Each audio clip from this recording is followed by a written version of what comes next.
वारकरी संप्रदायातील थोर महात्मे व महाराष्ट्रातील विचारवंतांची दुर्मिळ कीर्तने, प्रवचने, व्याख्याने ऐकण्यासाठी सुरेश महाराज सूळ या यूट्यूब चॅनेलला अवश्य सबस्क्राईब करून बेल आयकॉन दाबा.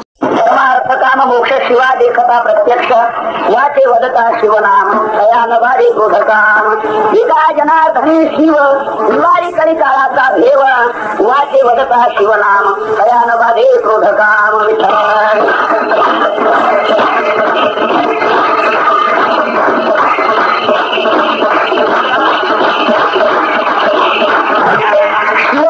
चक्रवर्ती ज्याचे पाय माझे चित्ती वाचे वदता शिवनाम तयान बाधे क्रोधकाम. कीर्तनरूपी सेवेकरिता वळलेला अभंग महान भगवत भक्त संत सम्राट विश्ववंद्य शांती ब्रह्म पैठणवासी श्री संत एकनाथ महाराज यांचा महत्वाचा उत्कृष्ट भगवान शंकर परमात्म्याची स्तुती करणारा चार चरणाचा अभंग महत्वपूर्ण असलेला सेवेकरिता निवडलेला आहे. विठ्ठल विठ्ठल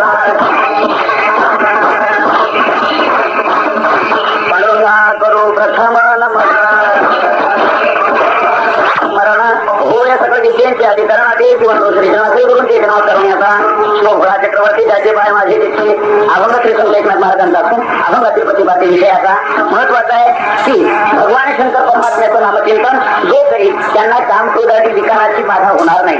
धर्मार्थ काम आणि मोक्ष चारही पुरुषार्थ त्यांना प्राप्त होतील आणि कळी काळाच्या भयापासून तो मुक्त होईल. अशा भगवान शंकराचं नामचिंतन करणाऱ्याच्या ठिकाणी प्राप्त होणाऱ्या अधिकाराचा प्रयोजनाचा विचार या अभंगातून एकनाथ महाराज सांगतायत. आणि ज्या भगवान शंकराचं नामचिंतन त्या भगवान शंकराचं स्वरूप इतकं महत्वपूर्ण आहे ते स्वरूप माझ्या चित्तात राहो असं एकंदरीत एकनाथ महाराजांच्या युक्तीप्रमाणे त्याच्यात विचार आलेला आहे. त्याचा आपण पुढे विचार करणार आहोत.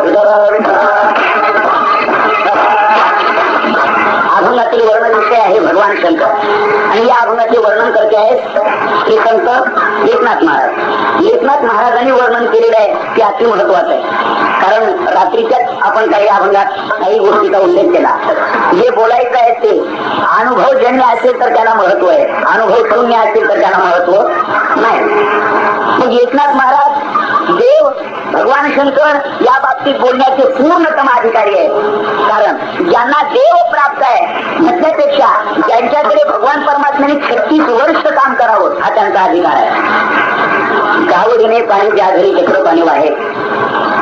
आपण एवढे दिवस झाले भक्ती करतोय पण आपल्या स्वप्नात अजून तरी तुमच्या आला असेल तर तुम्ही भाग्यवान. अजूनही स्वप्नात तो देव येत नाही. आपल्या स्वप्नात बांधलेल्या गवळ वाचरूच येतात. काय करावं म्हणजे इतकी आपली अजून भक्तीची लेवल तिथपर्यंत पोहोचलेली नाही असंच काही धरायला अडचण नाही. पण आपल्या स्वप्नातच काय ज्यांच्याकडे स्वतः काम करण्याकरता परमात्मा होता त्यांच्या चरित्रातला एक थोडासा वाचन करून काशी क्षेत्रावरून एक ब्राह्मण एक पंडित एकनाथ महाराजांकडे आले आणि त्यांनी नमस्कार केला आणि आपला परिचय दिला. एकनाथ महाराज म्हटले आपण म्हणजे मी काशी क्षेत्रातला ब्राह्मण आहे. त्यांनी त्यांच्या पायावरती साष्टांग दंडवत घातला की बाबा काशी विश्वनाथ भगवान शंकराचं स्थान जिथे पवित्र आहे त्या पवित्र क्षेत्रातले आपण पवित्र ब्राह्मण त्यातल्या त्या विद्वान पंडित तुमचं आज मला दर्शन होतोय मी भाग्यवान आहे. वा वा. पण ते म्हटले पण पुढचं ऐका मी काही सांगण्याकरता आणि काही बोलण्याकरता आलोय. म्हणजे काय मी परवा काशी क्षेत्रामध्ये झोपलो आणि झोपेत माझ्या स्वप्नात काशी विश्वनाथ आला. मग त्यांना खूपच आनंद झाला की वा वा वा तुमचा खरा परमार्थ तुमच्या स्वप्नात भगवान शंकर यावे. मग त्यांच्या पार साष्टांग प्रणिपात पुन्हा केला. तुमच्या स्वप्नात देव आले. त्यावेळेला श्रीखंडाच्या वेशात भगवान विष्णू परमात्मा एकीकडे उभेच होते म्हणजे हात जोडून सेवक म्हणून होते. तिथे परिचय नसताना होते, कल्पना कोणाला न देताना होते, आचार्य स्वरूपात होते. तेव्हा काशी विश्वनाथाच्या बाबत महिमा ऐकून भगवान शंकर तुमच्या स्वप्नात आले म्हणून तुम्ही धन्य आहात कृतार्थ आहात म्हणून एकनाथ महाराज पुन्हा पुन्हा त्यांच्या पायावरती नतमस्तक होतात. हे ऐकून श्रीखंडाच्या वेशात असणाऱ्या देवाला खूपच आश्चर्य वाटलं की या ब्राह्मण बुवांच्या स्वप्नात देव आला तर तुम्ही त्यांच्या पाया पडता. तुमच्याकडे प्रत्यक्ष 36 वर्षापासून आहे ना.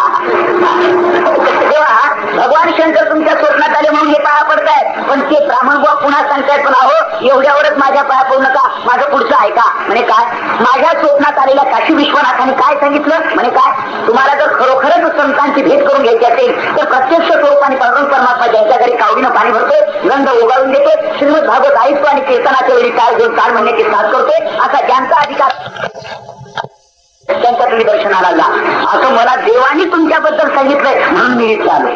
तेव्हा एकनाथ महाराज म्हटले, माझ्याकडे 36 वर्ष काम करणारा देव कुठे आहे? तेव्हा श्रीखंडेच्या देशात असणारे देव त्यांचे त्यावेळेला 36 वर्ष पूर्ण झाले होते. भगवान एकदम अदृश्य झाले, आता तर अदृश्य झाले. म्हणजे ज्यांच्या स्वप्नात देव आले त्यांचं कौतुक करण्यापेक्षा ज्यांच्या 36 वर्ष आणि प्रत्यक्ष स्वरूपात ज्यांच्या घरी काम पांडुरंग परमात्म्याने केलं, हा ज्यांचा अधिकार ते एकनाथ महाराज. म्हणजे ज्यांचा अभंग आहे त्यांच्याबद्दल एक शब्द थोडक्यात बोललो मी तुम्हाला. हा त्यांचा अधिकार आहे. म्हणजे देव ज्यांच्याकडे आहे त्यांना देवाबद्दल बोलण्याचा राईट आहे, अधिकार आहे. आणि त्यांनी बोललेलं हे योग्य आहे, कारण भावना तर युक्त आहे पण वस्तुनिष्ठ आहे. वस्तुनिष्ठ आहे आणि भावनानिष्ठ आहे. दोन्ही प्रकाराच्या वर्णनामध्ये ते योग्य ठरतं. नाहीतर ज्यांनी रामप्रभूचं तोंडही पाहिलं नाही आणि पायही चढली नाही त्यांनी म्हणावं तुमचा राम असा होता. तुला काय रावणाला माहिती? राम कसा होता हे रामभक्ताला माहिती की रावणाला माहिती? मग रावणाच्या प्रवृत्तीच्या माणसाने रामाचं वर्णन करणं लांछन आहे. जरा व्यवहारी भाषेत बोलू. नाही वंध्या विजानाती गुरुवीन प्रसव वेदना, हा श्लोक कळतो का तुम्हाला? नाही कळत. प्रसव वेदना वंध्या विजानाती म्हणजे प्रसूत कालाच्या वेदना वाहन स्त्रीला कळणार नाही. आणि ती जर त्याच्यावर अस्खलित व्याख्यान देऊ लागली की प्रसूत होताना मातृवर्गाला असा त्रास होतो, ते योग्य ठरेल वर्ण?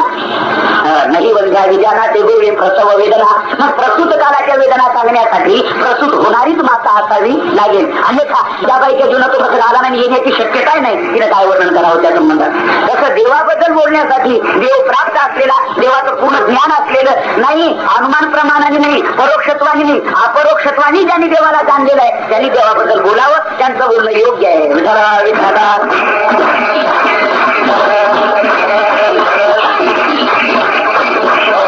मग श्री संत एकनाथ महाराज देवाचा परिचय करून देतात. पण विशेष म्हणजे भगवान शंकराचा.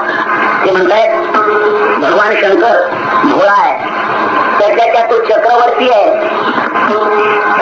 आणि असा चक्रवर्ती आणि भोळा असणारा भगवान शंकर त्यांचे पाय माझ्या चित्तात आहेत. त्यांचं नाम जरी वाचन घेतलं तर काम क्रोधाची विकाराची बाधा भगवान शंकराचं नाम घेणाऱ्या नामधारकाला होऊ शकत नाही. अजून एक फायदा, भगवान शंकराचं नाम जो वाचन घेतो त्यांना धर्म, अर्थ आणि काम आणि मोक्ष हे चारही पुरुषार्थ त्यांना प्राप्त होतात. आणि चौथी महत्वाची गोष्ट म्हणजे भगवान शंकराचं नामचिंतन करणाऱ्या भगवत भक्तांना जी काळाची बाधा आहे की जी सर्वांनाच आहे, काळाचं भय प्रत्येकांना आहे, पण काळाच्या भयातून तो मुक्त होतो. असं जे भगवान शंकराचं स्वरूपाने नाम आहे ते माझ्या चित्तात आहे. एकंदरीत विचार आणि महत्वाची भूमिका या अभंगात एकनाथ महाराजांनी प्रगत केली आहे. भगवान शंकराचं वर्णन व्हावं या उद्देशाने मी अभंग निवडला आहे. शिव भोळा चक्रवर्ती त्याचे पाय माझे चित्ते. भगवान शंकर वर्णन करताना भगवान शंकराचं एकनाथ महाराज म्हणतात ते शिव अतिशय भोळे आहेत.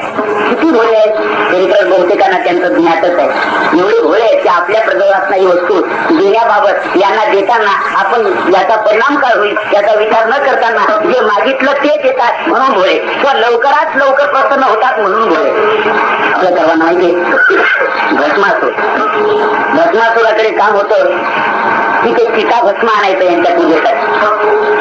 मनुष्य जळून राग झाली की त्याची राग भगवान शंकराला सकाळी सकाळी अंगाला लावण्याकरता आणायचं. कारण भगवान शंकराचं वर्णन करताना त्या शिव महिम्नात असं आलेलं आहे. लक्षपूर्वक ऐका मात्र. स्मशानेश्वा केला स्मरहर पिशाच्या सहचरा सीता भस्मलेप प्रगती न करोति परिकरा अमंगल्यम शीलम तव भवतु नामैवाखिलम तथापि स्मृतॄणाम तव वरद परम मंगलमते. पुष्पदंत कवी शिव महिम्नात भगवान शंकराचं वर्णन करतायत. तिथे सर्व वर्णन करताना स्मशानेश्वा क्रीडा म्हणजे स्मशानात राहणारे जे ते भगवान शंकर. स्मरहर पिशाच्या सहचरा त्याच्या सहचरा म्हणजे मित्र, त्यांच्याबरोबर आचरणारे, वागणारे, वावरणारे ते कोण? पिशाच्य म्हणजे भूत. भगवान शंकरांची जी मंडळी होती ना, मित्र मंडळी, ती सगळी भूत त्यांच्यात नेहमी वावरणारे. पिशाच्या सहचरा सीता भस्मलेप त्यांच्या अंगाला जो लेप दिलेला आहे किंवा लावित असत ते सीता भस्म म्हणजे मनुष्य जवळ राग झाली त्याची ते तो धर्म अंगाला लावायचं. सीता भस्मलेप प्रगती न करोति परिकरा म्हणजे मेलेल्या माणसाच्या रुंडमाळा इथून वरचे असणारे मुंडके ते तोडून एका त्याच्या रोड ते गळ्यात बांधलेले न करोति परिकरा. अमंगल्यम शीलम, त्यांचं सर्व दृष्टीने अमंगल्यम शीलम तव भवतु नामय अखिलम, तव अखिलम भवतु अमंगल्यम शीलम, सर्व दृष्टीने अमंगल आहे. पुष्पवंत कवी वर्णन करण्याचं फार महत्व सांगतात. ते म्हणतात या मस्तमतीत राहणं अमंगल, मेलेल्या माणसाची राख अंगाला लावणं अमंगल, रुंदमाळा गळ्यात बांधणं अमंगल, भूतांमध्ये वावरणं अमंगल, गजचर्म परिधान करणं अमंगल, सीताभस्म लावणं अमंगल, हे सर्व अमंगल आहे. पण भगवान शंकरा एक तुमचं चांगलं आहे. कोणतं? तथापि स्मृतृनाम सर्व वरद परम मंगलम. तुमचं स्मरण जो करतो आणि त्यांना तुम्ही वर दिला की त्याचं मात्र मंगल होतं, एवढं बरं आहे. तुमचं सगळं अमंगल आहे, पण जो भक्ती करतो त्याचं मात्र तुम्ही मंगल करता, एवढं बरं आहे. आणि म्हणून तर लोक विशेष करून भगवान शंकराची भक्ती करतात. पुन्हा एक सांगतो तुम्हाला, भगवान शंकराची भक्ती ज्याला जास्तीत जास्त लवकर श्रीमंत व्हायचं त्याने भगवान शंकराची भक्ती करीत. विष्णू परमात्म्याची भक्ती करणारी मंडळी सगळी दरिद्री नारायण. तुम्ही पहा, भगवान विष्णूची भक्ती करणारे सुदामदेव कसे काय? सुदामा ब्राह्मण दुःखे दरिद्री पिढीला मुष्टी पोहे घेऊन या, त्याचे भेटी लागी गेला शुद्ध भाव देखोनिया, गाव कोणियाचा दिलावा विठोबाचा धर्म जागो, त्याचे करणी लक्ष लागो. सुदामदेव अतिशय दरिद्री, नामदेव आहे विष्णूचे उपासक दरिद्री. तुकाराम महाराज रणकण घरोघरी पोट भरी भिकेवरी, गाव पुढती भिके कुठली घर दाखवते नांकण नुकायची सांगा. तुका म्हणे मी दुर्बळ असे ते, म्हणजे पांडुरंगाचे भक्त सर्व दुर्बळ, पण भगवान शंकराचे भक्त सर्व घणोबळ. माहिती ना रावण कोणाचा भक्त आहे? भगवान शंकराचा. किती श्रीमंत होता? 5 ग्रॅमची अंकी असते तर पठ्या असं बोट पुढे करतो, पण तिथं कोटी घरे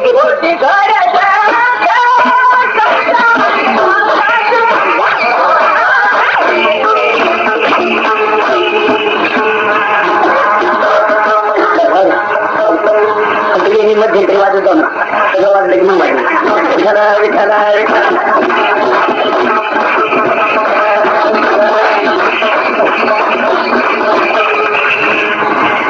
रावणाचं वर्णन करणारा अजून नामदेवरायांचा आहे. लंके माझी घरे कितीची ऐका, सांगत असे संख्या जैती पैकी, कोटे घरे तेथे काशाने तांब्याचे शुद्ध कांचनाचे सप्तकोटे. रावणाच्या घरे आता ऐकूनही तुम्हाला न पटण्याच्याच जवळजवळ आवश्यक नाही. कोटी घर काशा तांब्याची आहे आणि कांचनाची शुद्ध सुवर्णाची 7 कोटी घरे, शुद्ध कांचनाची सप्तकोटी. एवढी घरं ज्यांच्याकडे आहेत किती सोनं असेल? घरच सोन्याचे आहेत. त्या घरात सोनं नाही, घरच सोन्याचे आहेत. विटा सोन्याच्या, दगड सोन्याचे, अरे भिंती पडल्यात ना असेच दगड सोन्याचे बस तिच्या टप्पे. मग एवढी श्रीमंती, पण उपासक कोणाचे? भगवान शंकराचे. कंस कोणाचा उपासक? हिरण्यकश्यप कोणाचा उपासक? सर्व मंडळी शंकराचे उपासक. मग भगवान शंकराचं वर्णन पुष्पदंत कवीने असं केलेले, तेव्हा तुम्ही जरी असे असले अमंगल्यम शीलम तव भवतु नामय अखिलम, तर तुमच्या बाबतीत हेच चांगलं आहे. काय? तथापि म्हणजे तरी पण तुमची स्मृती ज्यांच्यात आहे किंवा तुमची स्मृती जे भक्ती करीत असतील तव परम मंगलम असतील, त्यांचं मंगल होतं, त्यांचं अमंगल राहत नाही. हे वैशिष्ट्य आहे. म्हणजे भगवान शंकराच्या अंगाला चिता लावण्याचं, चिता भस्म लावण्याचं कार्य हे भस्मासुराकडे होतं. भस्मासुराने एके दिवशी जेव्हा ते भस्म आणायला जरा वेळ लागला, भगवान शंकर रागावले, काय बाबा वेळ का लागला? आज उपलब्ध झालं नाही, सापडलंच नाही, काय करावं? म्हणजे मग मला आता एखादा वर द्या की ज्या दिवशी काही चिता भस्म मला वेळेही सापडणार नाही, त्या दिवशी मी कोणाच्या तरी डोक्यावर हात ठेवला की ते मरून गेले पाहिजे, जळून गेले पाहिजे, असा वर द्या. आता भगवान शंकरांनी विचार करावा, हा राक्षस आहे, राक्षसाला वर देणं चांगलं नाही, तो चांगल्या चांगल्याचा भक्षक ठरणार आहे. राक्षसांना वर देताना विचारच केला जात नाही, म्हणून ते राक्षस त्या वराचा फार मोठा फायदा होत होता. त्यांनी विचार करायला पाहिजे की हा राक्षस आहे, यांना किती टक्के वर द्यायला पाहिजे, किती द्यायला पाहिजे. भगवान शंकर भोळे पूर्णच वर देऊन टाकला का, तू ज्याच्या डोक्यावर हात ठेवतील तो जळून भस्म होईल. या पठ्याने काय केलं माहिती का, आला बैर गावात तो भस्मासूर, आणि त्यांनी पहिल्यांदा माळकरी पाहूनच हात ठेवायला सुरुवात केली, कारण तो बोलून जाऊनच राक्षस. त्यांनी माळकऱ्यांच्या डोक्यावर हात ठेवायला सुरुवात केली. सर्व माळकरी गेले, सर्व वारकरी मरू लागले, सर्व संत सज्जन मरू लागले, सर्व वैष्णव भगवत भक्त मरू लागले, आणि सर्वांचा आकार नारद मुनीकडे त्यांनी सुपूर्द केला. नारद मुनी पळत गेले भगवान विष्णूकडे. देवा काय माहिती का तुम्हाला, तुम्ही खुशाल शेषाच्या शेणावर लक्ष्मीचा सेवा घेत आणि नारद कुंभाराचं गायनाने रंबेचं नृत्य पाहत बसलात, पण मृत्यू लोकात काय गडबड तुम्हाला माहिती आहे? म्हणे काय सर्व वारकरी मरू राहिले, काय झालं? म्हणजे भगवान शंकरांनी वर दिला यांना भस्मासुरांना, आणि तो नेमका गंधवाला पाहिला की घाटे होतो ना. सर्व लोक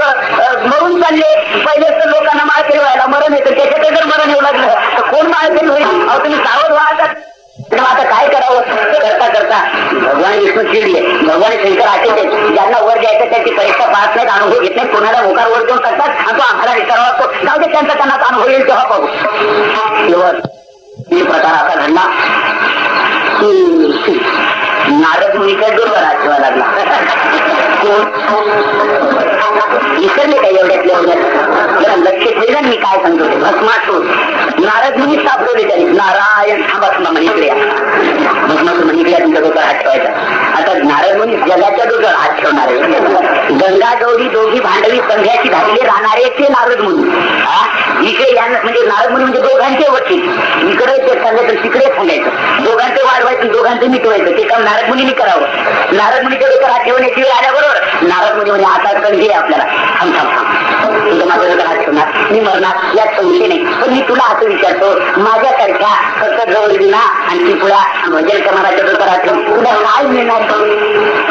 म्हणजे तुला एक युक्ती सांगतो मी. तू काय तू असं कर भगवान शंकराच्या डोक्यावर हात ठेव म्हणजे सर्व कैलास राज्य मिळेल आणि इतकी उत्कृष्ट त्यांची स्वरूपान असणारी पत्नी पार्वती ती तुला मिळेल. तर नारद म्हणून ठरवलं हेच वर देतात ना ओजन यांच्या डोक्यावर प्रयोग ज्यांनी वर दिले त्यांच्यावर प्रयोग झाले पाहिजे धडाधड. म्हणजे मग त्यांना कळेल की वर दिल्याचा काय फायदा होतो. दुसऱ्यावर परिणाम होणार त्यांना काय त्याचा धर्म पस्तावा नाही. ओजन त्यांच्यावर परिणाम नारद म्हणून हुशार तिथे काय प्रश्न त्यांना काही दुसरा वकील थोडाच लागण्याची गरज आहे. ते स्वतःच वकील होते. म्हणजे माझ्या डोक्यावर हात ठेवून माझ्यासारख्या दुबळ्या माणसावर तुला तरी काय मिळणार आहे का. भगवान शंकराच्या डोक्यावर हात ठेवून पार्वती घेऊन का नक्की का म्हणे. मग दिलं सोडून यांनी नारदांना आणि गेले भगवान शंकराकडे. नारायण नारद म्हणजे पाहायला काय होतं नारायण नारायण तुला असं भीष्म घेऊन जाण्याऐवजी असा हात घेऊन गेला. भगवान शंकराचे कार्य काय तुम्हाला काय म्हणजे मी तुमच्यावर प्रयोग करून पाहतो की हा हात सामान्य लोकांच्या डोक्यावर ठेवल्यावर तर ते जळतात पण तुम्हीही जळतात का. तर भगवान शंकराने वर देताना एवढा तरी त्याच्यात पॉईंट राखून ठेवायला पाहिजे. मग भगवान शंकराचा प्राण वाचवण्यासाठी भगवान पुढे पळतात. नास्तिक राक्षस हा भस्मासूर मागे लागला त्याच्या. शेवटी नारदांनी विष्णूला विनंती केली आता तूही सांभाळा नाही तर हे जातात सांभाळा आता. मग भगवान विष्णू परमात्मा अतिशय जगातलं जे लावण्य आहे स्त्रियांकडे जे स्त्रियांचं लावण्य आहे ते देवानी दिलेलं आहे. ते देवाने सर्वांचं लावण्य आपल्या ठिकाणी निर्माण केलं आणि अतिशय सुंदर एका स्त्रियांचं स्वरूप धारण केलं आणि त्या एका वनात एका डोंगरात ज्या बाजूने भगवान शंकराच्या मागे भस्मासूर पडतोय तिथे जाऊन उभे राहिले आणि त्या स्त्रीला अतिशय सुंदर स्त्रीला बघितल्यानंतर माणसाच्या चित्ताचा एक स्वभाव आहे.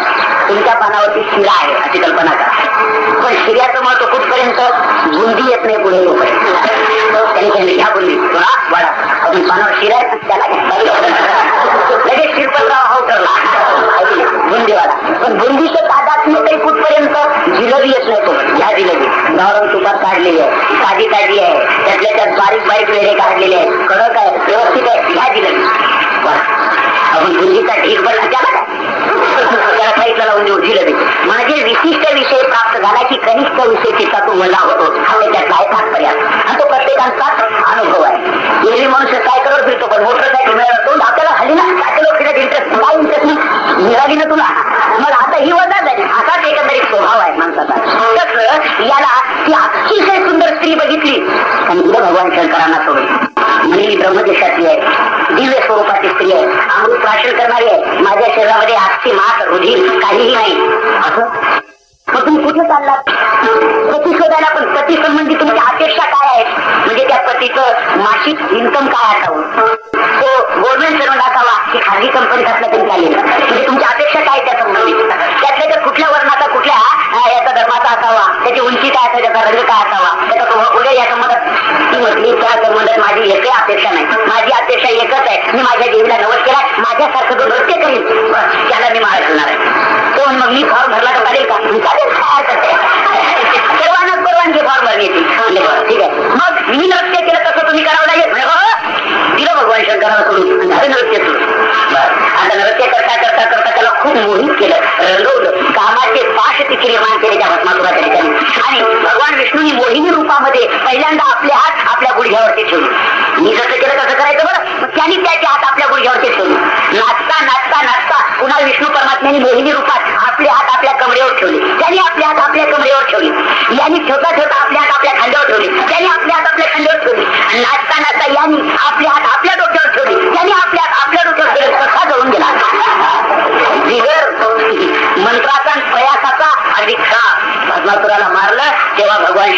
श्वास सोडला. विष्णू परमात्मा म्हणतात आता तरी सावध व्हा बरं, ज्यांना वर द्यायचं त्यांच्यापासून सावध राहा जा बरं, त्या मंडळीला किती वर द्यायचं हे ठरवून देत जा बरं, त्या विचार करता की त्याचा परिणाम काय होईल. विठाला विठाला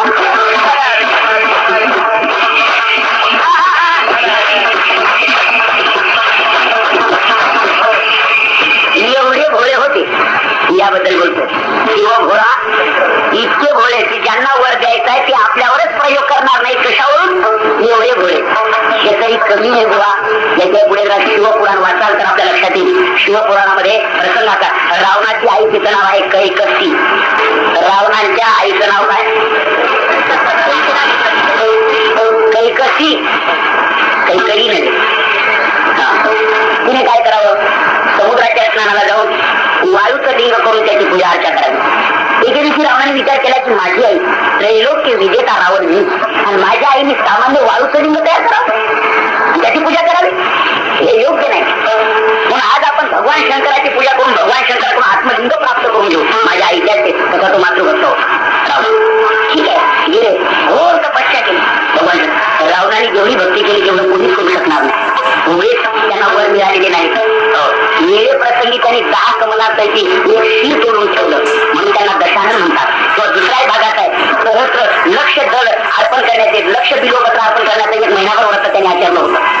पण एके दिवशी भगवान शंकरांनी त्याची परीक्षा पाहिली की एक कमी पडायचं, मोठं व्हायला एक कमी पडायचं. एक कमी पडलं की त्यांनी काय करायचं? शीर कापायचं आणि भगवान शंकराला अर्पण करायचं.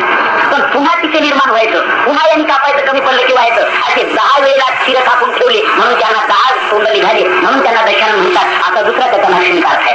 दशानन म्हणजे इकडं पाच आणि इकडं पाच अशी तोंड नव्हती दशानन. किंवा दुसऱ्याच प्रघातात आहे काय माणसं म्हणतात 2 तोंड्या आहे म्हणजे त्याला अशी 2 तोंड नसतात, डबल भाषा बोलतो म्हणून त्याला 2 तोंड्या म्हणतात. इकडे असंही म्हणतो तिकडे तसंही म्हणतो, डबल 2 तोंड्या असे म्हणतात ना. तसे रावण 10 तोंड्या होता अशी कल्पना करा. आता काही माणसं उगीच त्याच्यावरती कल्पना करतात की रावणाला जर अशी 10 तोंड होती तर तो झोपत कसा होता, आता झोपत होता.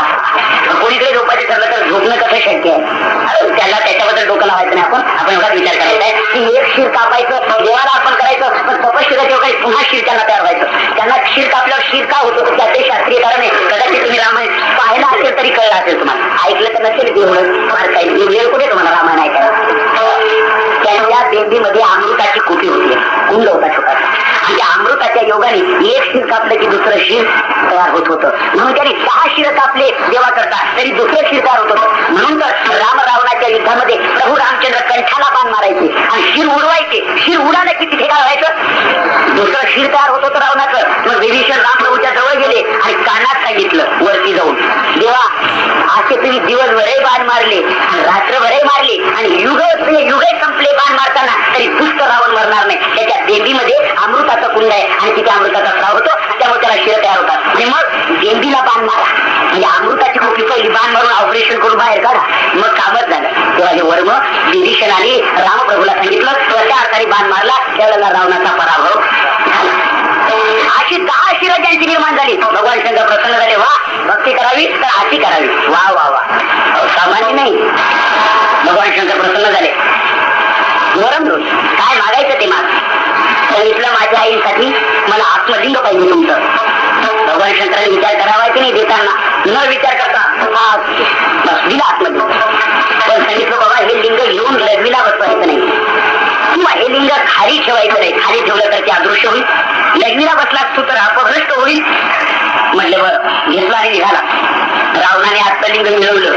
बाकीचे देव सर्व चिंतेत पडले. ज्या रावणाच्या ताब्यात आत्मलिंग प्राप्त झाले आता रावण आपला आहुती दिल्याशिवाय राहणार.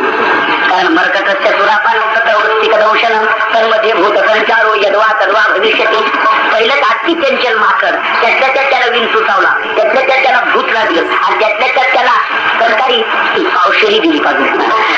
आणि मग त्याची अवस्था विचारू नका. तसं या रावणाचं होईल. पहिला तर मरकट, त्यातल्या त्यात त्याला आत्मलिंग प्राप्त झालं म्हणजे तो काय करील, आता काय करावं. तेवढ्यात गणपती बाप्पा आले. देवांनो तुम्ही काय चिंतेत आहात म्हणजे गणपती बाप्पा बरं झालं, आता तुमच्याशिवाय हे कार्य कोणी करणार नाही. रावणाला भगवान शंकरांनी भोळेपणात आत्मलिंग दिले पण त्याचा परिणाम फार वाईट होणार आहे. हा टाळण्यासाठी चिंतेत विचारत आहोत. काय समस्या आहे, कशी काय करायचं. म्हणजे काय काळजी कोणाला मी करतो ते. गणपती बाप्पाने काय केलं, गायी तयार केल्या कृत्रिम आणि गुराख्यांचा वेश घेतला आणि ज्या अरण्यातून रावण चालला ना तिथे गायी चारण्याचं काम गुराखी म्हणून करीत होते. आणि गणपती बाप्पांना काय सर्व काही गणपती बाप्पांनी यांना लघवी लावून दिली. कोणाला, रावणाला. खूप लघवी लागली. आता काय करावं, भगवान श्रीनिवासाने खाली ठेवायचं नाही, तसंच हे जवळ ठेवून लघवीला जायचं नाही. तेवढ्या ते गुराचे गणपती बाप्पा होते, हे गुराच्या इकडे आणि काय ते लिंग तुझ्याकडे ठेव. म्हणजे बरं मी लघवीला बसतो, हातपाय धुवून येईपर्यंत तू सांभाळ. म्हणले बाबा मी गुराखी आहे, माझ्या गाई करण्याचा व्यवसाय आहे, गाई जर लहान गेल्या तर कोणाचे बचके खावे लागतील मला, तुम्ही लवकर याल तर बरं होईल. आणि म्हणून लघवीला जायचं मला काही कुठं बाहेर कधी जायचं का, त्याच्या धंदा चालू होईल. म्हणजे लवकर या बरं. म्हणलं हो, पण मी 3 हाका मारेल, 3 हाके पाहायला प्रश्न खाली जाऊन मी ठेवून निघून जाईल. हा म्हटले चालेल, त्यांच्याकडून सोडून घेतलं पहिलेच चालेल. आता ती लघवी नव्हती, ही मायावी लघवी होती. ती जी सुरू झाली ना ती काही केल्या थांबत नव्हती. यांनी बराचसा बघितला विचार करून आणि महापड पहिला बोंगा सावध व्हा, माझ्या काही लांब गेल्यात, पण पहिली हात तुम्हाला म्हणून सावध करतो, या आणि तुमचं तुम्ही आत्मलिंग सांभाळा. रावण असं शास्त्राची लघवी करताना माणसाने बोलू नये. त्यांनी ते जानवं, कारण रावण ब्राह्मण होता, त्यांनी कानात ते जानवं असं अटकवलं आणि त्याचा नियम असा आहे, पुन्हा आचमन करून ते जानवं बघ काढायचं हातपाय धुवून, तोपर्यंत बोलायचं नसतं. आता आपण संडासल्या बसल्यावर बोलतो तो भाग अतिमूर्खपणाचा आहे, पण वस्तुतः हे कर्म करीत असताना अजिबात बोलता कामा नये. रावणाने फक्त इशारा केला की 5 मिनिटं थांब. तो म्हणला बरं, कारण यांना माहिती 10 मिनिटं सांग तो अनुभव हा केला. यांनी पुन्हा 5 मिनिटं होती, हो गाई लावून गेल्या. आणि पुन्हा इशारा केला, तर लघवी संपत नाही. ती गणपती बाप्पाने लावलेली आहे, ती सहजासहजीची सोपवता नाहीये, निसर्गरित्या नाहीये. शेवट तिसरी हात मारली आणि ते लिंग खाली ठेवलं आणि गणपती बाप्पा पळायला लागले. मग मात्र रावणाचा संताप, ज्या लिंगाच्या प्राप्तीसाठी काही वर्ष मी तपश्चर्या केली, स्वतःचे शिर कापून दिले, ते लिंग सहजासहजी एका सामान्य कामासाठी एका गुराख्याने ठेवलं. राग आला, हातपाय परत केला आणि ते लिंग पकडलं. तेवढ्यात ते लिंगही त्या ठिकाणी गाडलं गेलं. त्रैलोक्य विजेता रावण, कैलास हलवणारा रावण, त्या लिंगाला त्यांनी शक्ती खर्च केली, परंतु ते लिंग हल्लं सुद्धा नाही. तिथेच ते अदृश्य झालं किंवा गाडल्या गेलं. त्या कैकसी मातेच्या पूर्तता त्यांना करता नाही. शेवटी रावणाला मातेला सांगावं लागलं की कैकसी माते तू जा आणि तिथं जाऊन पूजा करीत जा. यांच्या ताब्यात ते लिंग आलं नाही. कैकसी माता येत होती, ते गोकर्ण क्षेत्र आहे. गोकर्ण महाबळेश्वर जे तीर्थ आहे ना, ते आत्मलिंग अदृश्य झाल्याचं तीर्थ आहे गोकर्ण. तिथं गोकर्णेश्वर का, तर गो नाम गाय आणि कर्ण म्हणजे कान. गायीचा कान पकडून त्या ठिकाणी रावणाने ठेवला, साक्ष म्हणून त्या गुराख्याची. त्यामुळे त्या लिंगाला गोकर्ण म्हणतात. आणि दुसरं कारण असं आहे की त्या लिंगाला उपटता त्याचा आकार गायीच्या कानासारखा पिळला गेला असा, म्हणून त्या लिंगाला गोकर्ण म्हणतात. जे गोकर्ण महाबळेश्वरला गेले असतील त्यांनी ते भगवान शंकराचं लिंग पाहावं. तिथे गायीच्या कानाच्या आकाराचं त्याला असा की रावणाला इतकी लगी झाली की ते तिथे समुद्र आहे आणि इकडे ते गोकर्ण महाबळेश्वर लिंग आहे. आता तुम्हाला ते पटणार नाही, कारण तुम्ही विज्ञानवादी माणूस. परंतु रावणाचे सगळेच कामं आचाट होती, ती आपल्या सर्व डोक्याच्या बाहेरचीच होती. रावणाचं सर्वच वैशिष्ट्य विशेष होतं. असं म्हणतात कुंभकर्ण एकदा त्याचा नियम होता की 6 महिने झोपायचं, 6 महिने जागा राहायचं, पण उठला की पहिले भगवान शंकराच्या दर्शनाला जायचं. पण तिथे तारखावारच्या तिथला जो पुजारी होता ना, त्याने ठरवलेले होते की कोणत्या तारखेला उठतो म्हणून. त्या दिवशी ते पुजारी तिथे राहत नव्हते. पण एकदा झाले की रामाने आक्रमण केल्यामुळे त्याला मधीच उठवलं कुंभकर्णाला, म्हणून तो ती तारीख पुढे काढली, मधीच दर्शनाला गेलं. त्या दिवशी ते गुरु बिचारा नेमकंच मंदिरात सापडले. यांनी पाहिलं आता कुंभकर्ण आला, आपल्याला नाश्त्यावर खाऊन टाकू, म्हणून त्याने भगवान शंकराच्या पिंडीवर जो बेल पडला होता त्या बिल्वपत्रात झोपून घेतलं आणि आपल्या अंगावर बेल टाकून घेतला. इथे मी नाही असं दाखवलं, पण यांनी देवाची आराधना केली आणि शेवटी आशीर्वाद म्हणून थोडासा बेल उचलायचा आणि आपल्या फेट्यात खोचायचा. त्याच्यातच ते गुरु आलं. ते थोडासा बेल उचलायचा आणि फेट्यात खोचायचा, त्याच्यातच ते पुजारी आलं, फेट्यात खोचले गेले. वरून विचार करू लागला, आता ओली टाकून उपयोग नाही, कारण उंची इतकी होती त्याची. म्हणजे जेवताना तरी फेटा काढून ठेवली, मग आपण पडून जाऊ. पण त्याने जेवताना खुंटीला फेटा अटकून दिला. आता त्याच्या मोजमापाची खुंटी असेल की नाही, त्याच्या हात पुरला, अशा संदर्भात सगळ्या गोष्टी असतील की नाही तिथे. त्यांनी खुंटीला अटकवला, ती फारच उंच खुंटी. यांनी शेवटी प्रयोग म्हणून उडी मारली, पण ती नेमकी त्याच्या जेवणाच्या भांड्यातच पडली आणि या अर्थ झोपेतच होतं. त्याला वाचलं दसनाचा तुकडाच आहे का काय, तसंच खाऊन घेतो त्यांनी. अशी स्थिती आहे त्यांची. रावणाचं एक वर्णन आघात आहे, कुंभकर्णाचं आघात आहे. त्या कुंभकर्णाच्या रावणाच्या बाबतीत मग तिथे गोकर्ण महाबळेश्वर जे तीर्थ झालं ते हा परिणाम आहे. मग रावणाला भगवान शंकरांनी आत्मलिंग द्यायचं की नाही याचा विचार न करता दिलं, इतके ते भोळे. असं भगवान शंकराचं वर्णन एकनाथ महाराज. शिव भोळा चक्रवर्ती असे ते भोळे आहेत. त्याचे पाय माझे चित्ते, त्यांचे त्या भगवान शंकराचे पाय म्हणजे स्वरूप माझ्या चित्तामध्ये आहे, म्हणजे मी त्यांचा भक्त आहे, उपासक आहे, हे एकनाथ महाराजांना सांगायचं आहे. विठ्ठला विठ्ठला.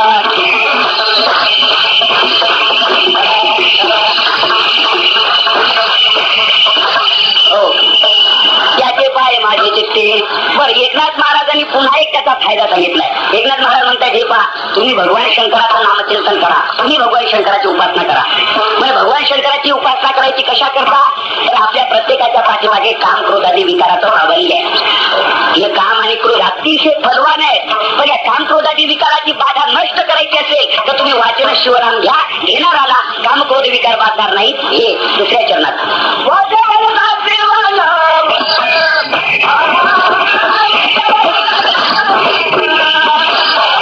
वाचे वदता शिवनाम दया न बाधे क्रोधका. काम आणि क्रोध हे दोन महान शत्रू आहेत आपले. जरा नीट ऐका. गीतेमध्ये भगवान परमात्म्याने अर्जुनाला वेळोवेळी सांगितलेलं आहे, सूचना केलेल्या आहेत.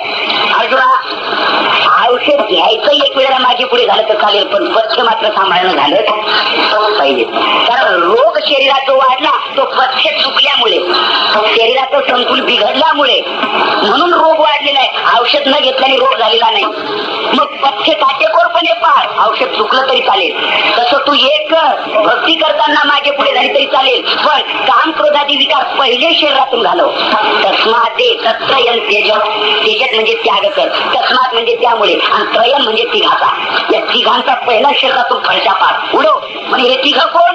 काम क्रोध तथा लोभ, हे तिघ. पण कशामुळे यांचा त्याग करायचा, तर त्याचा पूर्वार्थ त्रिविधम नरकस्तेदम. इकडे लक्ष ठेवा. त्रिविधम नरकस्तेदम द्वारम नाशनम आत्मना. हे नरकाचे 3 दारच आहेत, काम क्रोध आणि लोभ. त्रिविधम नरकस्तेदम द्वारम, म्हणून तस्मात येतं त्रयन त्यजत. बरं, दुसरा अर्थ आहे नाश आत्मना. आत्म्याच्या नाशाला कारणीभूत हे तिघच आहेत, म्हणून तस्मात येतं त्रयन त्यजत. म्हणून तू या तिघांचा त्याग कर. अशा या 2 गोष्टीमुळे त्यांचा त्याग करायला सांगितलेला आहे, काम क्रोध आणि लोभ. पुन्हा किती दुसरा प्रश्न. अर्जुनाने देवाला एक प्रश्न विचारलेला आहे. अथकेन प्रयुक्तोयम पापं चरति पुरुषः अनिच्छन्नपि वार्ष्णेय बलादि बलियोजितः. या श्लोकाचा अर्थ असा आहे, देवा, माणसाची इच्छा नसताना माणसं पाप का करतात? अनिच्छन्नपि वार्ष्णेय पुरुषः केन पापम आचरती. माणसं का पाप आचरण करतात? वास्तविक तुम्हाला वाटतं का मी पापी असावा? एखादं तुम्ही म्हणा तू महापापी आहे, त्याला ते सहन होत नाही. म्हणजे मी पापी आहे असं सहन होत नाही, पण पाप केल्याचा आळस.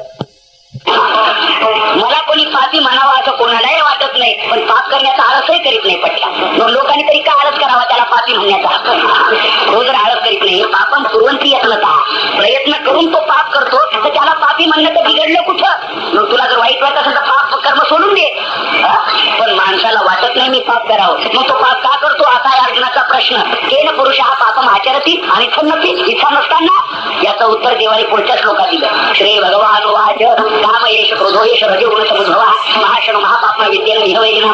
अर्जुना, त्याचं उत्तर काम आणि क्रोध अशी आहे की ते माणसाला बळच पाप करायला प्रवृत्त करतात. माणसाला वाटतं कधी कधी पाप करू नये, पण ते कर बुवा, तुला काय मी, मग माणसं पाप करतात. काम आणि क्रोध हे माणसाला बळच पाप करायला लावतात, प्रवृत्त करतात, शेवटी नरकाला घेऊन जातात. असे हे काम क्रोध आणि विकार आहेत. मोठ्या मोठ्यांना त्यांनी नरकात नेऊन फसवलेलं आहे. नाही, हेच नरक आहे असं म्हटलेलं आहे. नरकाला त्यालाच नरक म्हटले.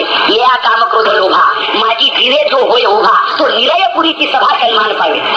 तर इथं जर अलंकारिक भाषेत वर्णन केले तर हे विरोधाभास अलंकारातलं आहे. बरं, निरयपुरीची सभा सन्मान पावे. काय म्हटले न्यायालयाने इथे? जो काम क्रोध हा माझी उभा, तो काम क्रोध ज्याच्या जीवनात आहे तो निरयपुरीची सभा सन्मान पावे. म्हणजे यम दरबारातला सन्मान त्याला प्राप्त होतो. आता यम दरबारातला सन्मान काय आहे?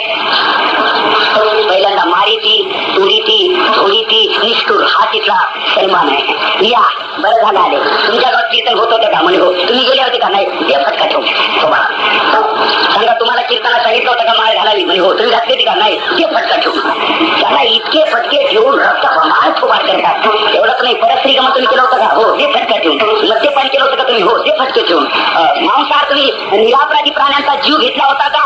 हो, ते फटके ठेवून. अरे तुझ्या पोराला काटा टोचला तर 17 वेळा तू रडतोस, आणि निरापराधी त्या शेळीचं बकरू पिल्लू तिचं प्रेम नसेल का त्याच्यावरती, त्याच्या मानेवर सुरू ठेवताना निष्ठुरा तुला काहीच का वाटू नये? जगण्यात आश्रूही काय येऊ नये? शास्त्राने सुंदर वर्णन केले. स्वमांसम दुर्लभम लोके परमांसम सुलभम रजित. स्वतःच्या पायात 2 थेंब रक्त गेलं तर 17 वेळा माणूस वाखाणतो, माझू माझ्या पायाचं फार रक्त गेलं. पण ज्या निरापराधी प्राण्यांचं किती रक्त जातं, ते रक्त तू खाऊन तुझं रक्त वाढवतो. आपल्यासारखा राक्षस दुसरा कोण आहे? जीव भक्षक, त्याला तर राक्षस म्हटलेलं आहे. आता माझ्या पद्धतीचे शब्दाने शास्त्रकार म्हणतात मी धाडस करतोय.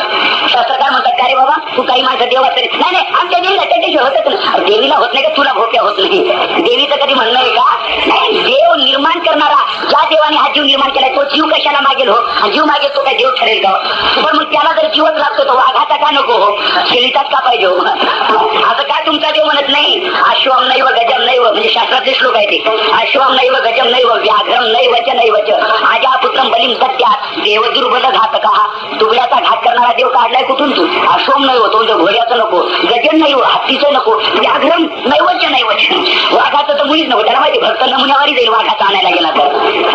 मग आजा पुत्रम बलिम दत्त्यात, पण दुर्बल घातक आजा नाम शेळी, पुत्र म्हणजे तिथं फिरवाणार बोकड, दत्त्यात बळी दिला जातो. मग हे चूक आहे. मग असं करणाऱ्यांना यम दरबार खुल्ला आहे. तो म्हणतोय केलं होतं का असं? दात पडले तरी सोडलं नव्हतं ना? आणि हो, हे यम दरबारात लोकून गेला. अग्निकुंड त्याला टाकलेलं आहे. अग्निस्तंभ बाई कवटाळली ती, सप्तभूमी द्वारा लोळवली ती, क्षण एक नागिवा पायी लग्न त्या तलवारीवर चालवतात. हे मी काही सांगत नाही, म्हणजे माझ्या पदार्थ काही हे सर्व संतांच्या आवड आहे. नाही त्या यमाची करुणा, बाहेर काही ती कुडी प्राणा, उधार सापडे दैसे धान्या, चोरयात ना घरी देतो, क्षण एक नागिवा पायी. अग्निस्तंभ बाई कवटाळवी ती, लोहाचा स्तंभ अतिशय तापलेला आहे. आता काही काही माणसं म्हणतात कोणी पाहिलं, या मुद्द्यावर स्लीप होतात. म्हणतात यम दरबार कोणी पाहिलं तर पहा, मग कळेल बाबा तुला. पण तेव्हा करून दुरुस्ती नाही. मग याचं एक सोपं उदाहरण सांगितलेलं आहे.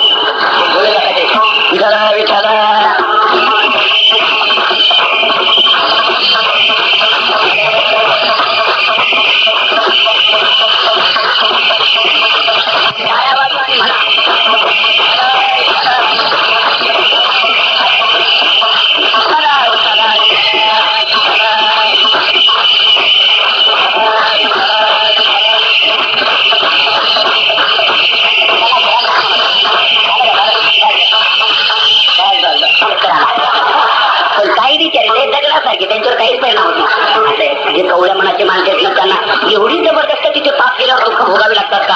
बिचाऱ्याला चक्करच आला. ऐका आता, मी या शब्दाकरता बोलत होतो की निरयपुरीची सभा सन्मान पावे. नाही, हरिपाठ वाचा. मग ज्ञानोबाराने सांगितले यमाचा पाहुणा प्राणी हो.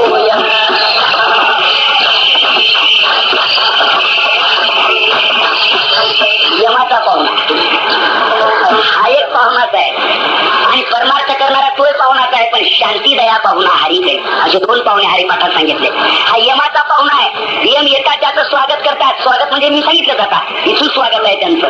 मग अशा स्वागतांच्या दृष्टीने त्या नरकच हे काम क्रोध आहेत. तिथे गेल्यावर यम दरबारातला सभा सन्मान त्याला प्राप्त होतो. याकरता पहिल्यांदा या तिघाचा तो मुर्दा पाप काम क्रोधाने नरकाचे द्वार आहे. त्रिविध नरक सेधन द्वार नाशनासना काम करता हा एक भाग आहे. अजून जरा सांगतो तुम्हाला काम काय करतो. तुमचं आमचं तर त्या यादीत नावच नाही. मोठ्या मोठ्यांची यादी आहे. भगवान शंकर, भगवान विष्णू, विश्वामित्र, पराशर, त्यातल्या त्या जमदाग्नी, दुर्वास यांची नाव आहे त्या अभंगात. कामाजी कोतवाल येणे गांधीले बहुतांचे, हरिहराची आबरू घेतो भय नाही त्याचे, क्रोधाची फौजदार तोही मिळाला याचे.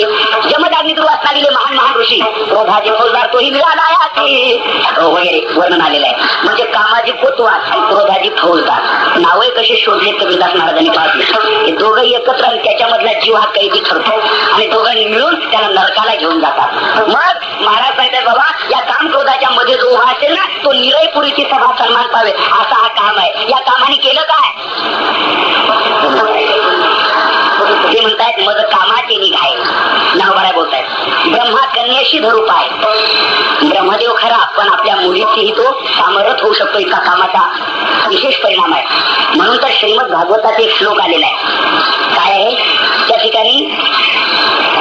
याज्ञवल्क्य मुनी जन्मेजय ऋषींना श्रीमद भागवत ऐकत असताना त्या भागवतात असा एक श्लोक आलेला आहे. त्यांनी सांगितलेलं आहे की बाबा, हे जे काम क्रोधाचे विकार आहेत ना, ते महान बलवान आहेत.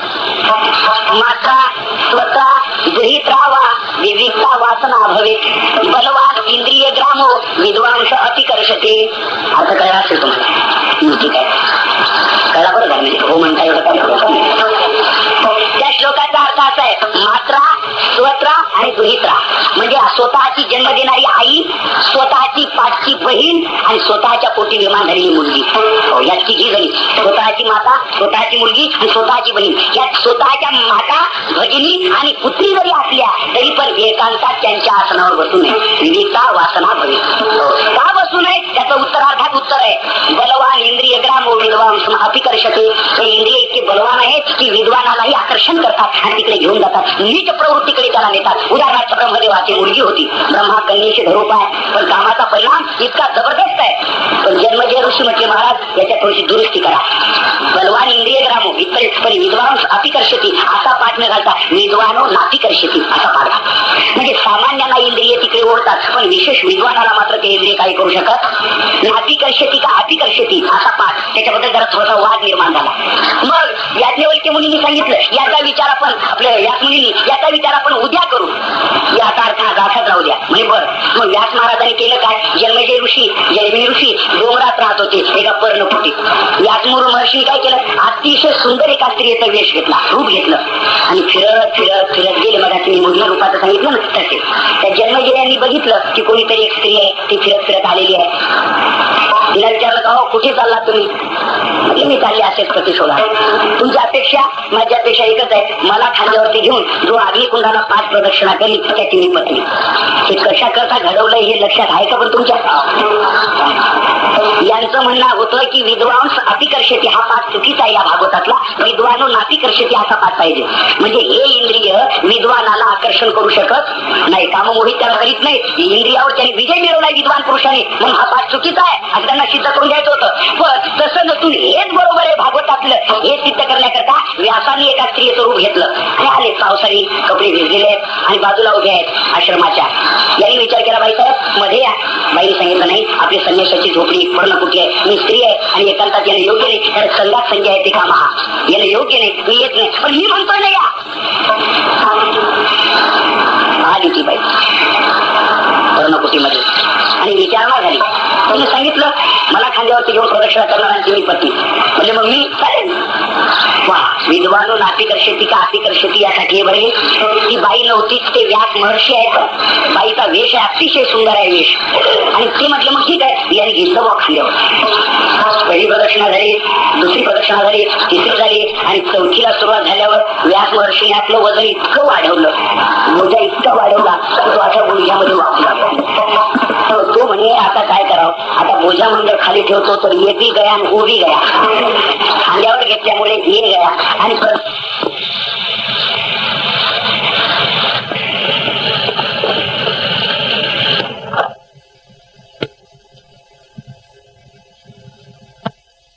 विषयच घेत नाही, मग घर का सोडत नाही. तसं पंढरपूरच्या बाबतीत घडतं. आणि अशा वेळेला जर एखाद्याला प्रतिकूल प्रसंग मनाच्या प्रारंभाने घडला तर त्यावेळेला तुला धैर्य बाळगावं लागेल की वाटते ते हो, पण मी परमार्थातून डगमगणार. त्यावेळेला धैर्य धरावा पाय धीर. फुटो हे मस्तक, तुटो हे शरीर, माझं मस्तक फुटून जाऊ दो, शरीर तुटो पण नामाचा गजर मी सोडणार नाही. शरीराचे 2-3 भाग झाले, जाऊ द्या. नाही नव्हे खावया न वाढो संता. माझा संतती नसली तरी चालेल, मला खायला नाही मिळालं तरी चालेल एक दिवशी, पण परिहा नारायण कृपा करो. त्यावेळेला तुला धैर्य बाळगावं लागेल. आता भागवतातल्या डोळ्या सांगू का, म्हातारी इंद्रियाचे वेग प्राचीने खवळले रोग अथवा योग योग प्रिया प्रियांची या घड्यांचा करू एक वेळ आली या करू तरी आगस्तिका होणी धीरू उभा ठाके धरावा पै धीर भजन मारे. कळला का शब्द का नाही तुम्हाला? अशा वेळेला धैर्य बाळगावं.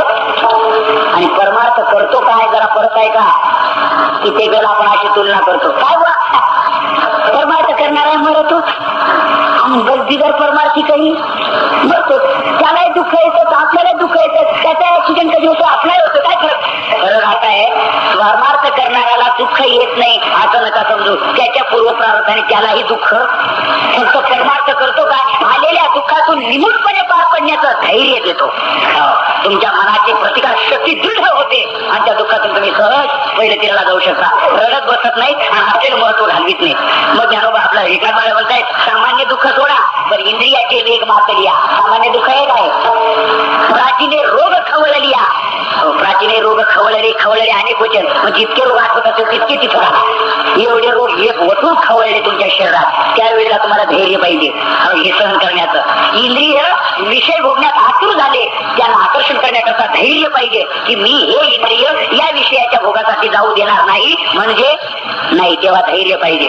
अथवा योग वियोग प्रिया अप्रियांचे, याच्या दोन प्रकार आहेत. अप्रिय माणसाचा योग आणि प्रिय माणसाचा वियोग. तुम्हाला जी माणसं भेटली नाही तर प्राण जाईल अशी अवस्था ज्यांची होते, तो माणूस आपल्याला न भेटणे फार दुःख आहे मोठं. आणि जो माणूस पाहिला की आपल्या कपाळात त्याचं फळ पाहू नये, ते सकाळीच उठतं राम राम. काय मोठी गंमत आहे. काही माणसाची तोंड टाळण्याचा प्रयत्न केला का ते मांजरी सारखं नेमकं दाखवतात, आणि मुंगासारखी माणसाची तोंड पाहावी वाटतात तर ती दुर्लभ दिसत नाही, अशा अवस्था आहे. पण याला अप्रियांचा योग आणि प्रियांचा वियोग. पण हे दुःख जेव्हा तुझ्या जीवनात आलं त्यावेळेला एकच नाही, या आठवियांचा थोरू, या सर्व दुःखांचा, थोर दुःखांचा पूर जरी आला तुझ्या जीवनात, एक वेळी आली या पूर, तरी अगस्तिका होणी फिरू उभा टाके. अगस्ती मुनी समुद्राला न घाबरता धैर्याने उभे राहिले, तसं तुझ्या दुःखाच्या समुद्रापुढे धैर्य बाळग आणि परमार्थाची वाटचाल चालू ठेव. धरावा पै धीर भजन मार्गी विठला विठला.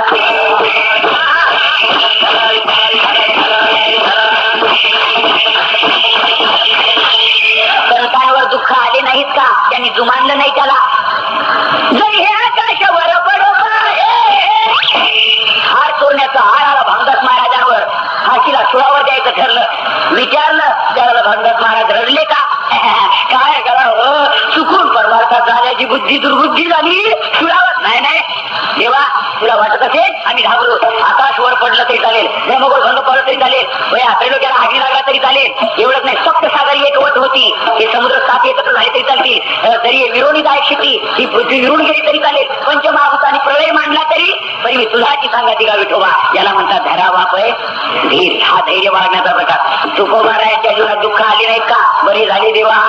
जीवाला लग्न सोपं आहे का, बायको तारुण्यात आपण आल्यावर बायको मरणं सोपं चांगलं आहे का, लहानपणी आई वडील मरून जाणं बरं आहे का, सावकारकी जाऊन भीक मागून लोकांनी भीकही वाढू नये, आता मध्ये भीक कोण घाली हे बरं आहे का, लोकांनी गाढवावर मिरवणूक काढावी बरं आहे का. पण तरी सर्व प्रमाणात तुकोबाराय म्हणतात बरं झालं, मिरवणूक काढावी बरं आहे का. पण तरी सर्व प्रमाणात तुकोबाराय म्हणतात बरं झालं. पत्नीचा स्वभाव कर्कशा, बरे झाले देवा बाईला कर्कशा, बरी ही दुर्दशा जना माझी बरे. कारण म्हणजे याच्यात कसलं बरं, हो का, जर ती स्त्री झाली गुणवती तरी तिथे गुणते आशा, म्हणून कर्कशा करून ठेवी. ती जर प्रियदर्शनी मधुर भाषणी असती तर मी घरातल्या घरात खाली लोटावन वंदिन चरण डोळ्यानं पाहिन रूप तुझे असं गेला घडला. पण बरं झालं घरात पाय टाकला की ती म्हणते तिकडेच गाडी बघले की आपली पुन्हा पिशवी उचलतो चालू भंडाऱ्या डोंगरावर बरं असं आहे. बर मग दिवाळी निघलं बरं झालं, पुन्हा आता ताण राहिला नाही, चोरी होईल का आणि काम नाही आता. बर अहो तुकोबारा तुमची गाडवावर मिरवणूक काढली कसं काय, म्हणजे बरं सांगितलं फार चांगलं वाटतं. माझी दोनदा लग्न झाली दोन, पण काय सासऱ्याने इतका त्रास केला नाही, काय मिरवणूक आपली वा अगदी इथे खूप आनंद व्यक्त केला. बरं झालं. आता मी म्हणतो हे बरं झालं, मी सांगतो तुम्ही ऐका, पण हे बोलणं सोपं आहे का. दिवाळी निघल्यावर बरं झालं म्हणून पहा, तुम्ही फक्त सायकल घेऊन घरी चालले उन्हाळ्याच्या दिवसात आणि सायकल चालवता चालवता जर का पंक्चर झाली तर ते म्हणाल का बरं झालं देवा सायकल पंक्चर झाली, असं म्हणाल का तुम्ही. बरं झालं जेव्हा सायकल पंक्चर झाली, बरं सायकल पंक्चर झाली म्हणजे का दुःख, दिवाळी नाही एवढं दुःख आहे कधी नाही, सामान्य तरी पण बरं झालं नाही. कोण दिवस होता काय माहिती, कोणत्या मूर्खाच्या शेतात सायकल झाली काय माहिती, आज कोणाचं तो भरवायला काय माहिती. बोलतं मग पहिले पंक्चर ज्याने काढलं त्याला 2-4 शिव्या, कसं काय ते गद्याने पंक्चर काढली काय माहिती, म्हणजे लाख मानकरी त्याच्या पाठीमध्ये. सायकल पंक्चर तरी बरं झालं म्हणत नाही आपण, त्यांचा दिवाळी झालं, पत्नी मिली, स्त्री एक अन्नाकरिता मिली, दुष्काळीला त्रिवेणीला मान, कोपरी पाटील गावात चिरलू, गाडोळ, हे सगळं आपण बरे झाले. याला म्हणतात अशा वेळेला धरावा पाय धीर, तेव्हा वाटेल ते हो पण मी भक्ती सोडणार नाही. विठ्ठल विठ्ठल काय म्हणे, तुझा नको विसर आणि दुःखाचे डोंगर झाले तरी. वाहते पांडव, बाजारा डोळे उघडा, अखंड वनवासी पण परी त्या देवाची आठविती. बाजारा प्रल्हादाची पिता करीतो जातनी, परी तो स्मरे म्हणी नारायण. वाटेल ते हो परंतु परमार्थ सोडला नाही. यावेळेला धरावा पाय, आपण का टिकत नाही, धैर्य नाही म्हणून. थोडस मनाच्या विरुद्ध झालं की परमार्थ सोडला. पण त्यावेळेला धैर्य बाळगा, परमार्थ करा. देवाची परीक्षा पाहतो असं समजा, त्याच्यातून तुम्ही करा, निश्चित उद्धार होईल. धरावा पाय धैर्य भजन मार्गे ज्ञानेश्वर आपल्या या गोलठाण गावामध्ये भगवत कृपेनं संतांच्या आशीर्वादाने आणि या गावातील धार्मिक भगवत भक्तांच्या किंवा धर्मार्थिकांच्या विद्यमाने प्रयत्नाने सदिच्छेने आजचा कार्यक्रम संपन्न होतोय. या कार्यक्रमाच्या साठी आपण गावातून आणि परिसरातून बरीचशी मंडळी, तसेच आमची हरिभक्तपरायण कीर्तनकार मंडळी बरीचशी तुमच्या प्रेमामुळे, तुमच्यावर त्यांचं असणारं प्रेम त्यामुळे ते उपस्थित झाले. आनंदाची गोष्ट आहे. तेव्हा आपल्या सर्वांच्या उपस्थितीत, सर्वांच्या सहकार्यानं या कीर्तनावरती, या अभंगावरती थोडंसं बोलण्याचा प्रयत्न झाला आणि आपण शांतचित्ताने श्रवण केलं. मला सुरुवातीला वाटत होतं की तुम्ही जमलात तो, पण बसता की नाही काय माहिती शेवटपर्यंत, पण तुम्ही टिकून राहिलात. म्हणजे आलेला बार बऱ्याच ठक्के टिकला.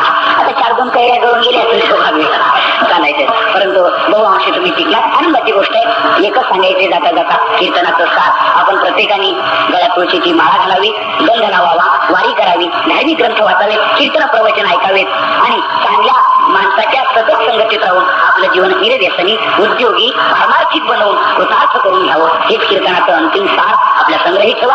अनुकरणात आणा आणि अनुभूतीपर्यंत पोहोचा. भगवान त्याच्यासाठी आयुष्याची आणि बुद्धी प्रदान करण्याची मदत करू आणि त्या योगे आपण त्या मार्गावरती टिकून राहू आणि परमार्थाची वाटचाल होऊन योग्य दिशेला, योग्य मार्गाला आणि योग्य वेळात आपण पोहोचू.